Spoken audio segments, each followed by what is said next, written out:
How many of you know who Mr. Rogers is? Well, even if you don't, I'm sure that your parents do, and even your grandparents. Well, for many years, Mr. Rogers had a show that came on right after Sesame Street, my favorite show. And every day, Mr. Rogers began the show the same way. He entered his home singing, "What a beautiful day in the neighborhood." And he would ask the children at home this question: would you be mine? Could you be mine? Won't you be my neighbor? Well, Mr. Rogers understood something about the word neighbor that many of us don't. He knew that being a neighbor means more than living on the same street with someone. It means caring about someone. It means listening to their problems. It means helping them when they need a hand. And it means praying for their needs. Being a neighbor means loving others the way Jesus taught us to love.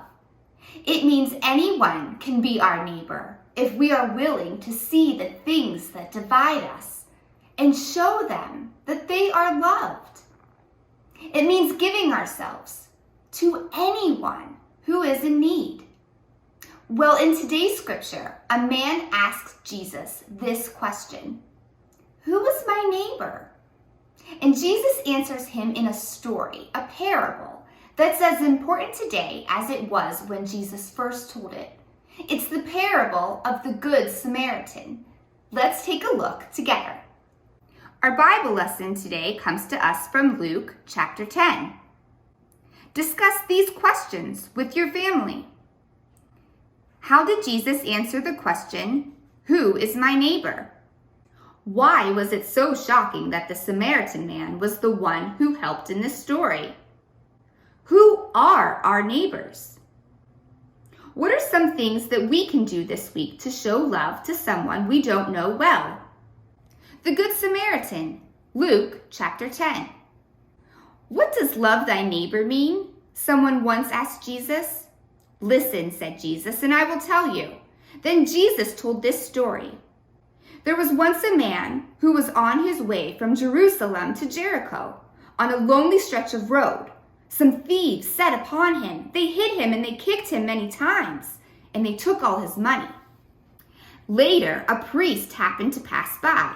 He took one look at the man lying at the side of the road, and pretending to not see him, passed by without helping him. Not long after, another priest passed by, and he too couldn't be bothered to help the poor man, and just kept on walking. A few hours later, another man passed by. This man was a Samaritan. Samaritans and Jews did not like one another, but this Samaritan was kind. He comforted the man. He gave him a drink of water, and he bandaged his wounds. Then he helped him onto his donkey, and he took him to a nearby inn where the man could rest.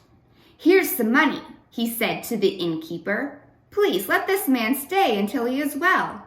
If I owe you any more, I will pay you the next time I'm passing through. When Jesus finished his story, he said to everyone listening, the Samaritans and the Jews hated each other, yet it was a Samaritan who helped the Jew when he needed it most. This is what I mean when I tell you to love thy neighbor. No matter how different a person may be from you, we all are God's children, and we should be kind to everyone. Tomorrow, January 18th, is a day that we celebrate the life of another person who truly understood what it meant to be a neighbor, Dr. Martin Luther King Jr. And many of our older elementary students will be doing meaningful service projects in their homes to celebrate his life.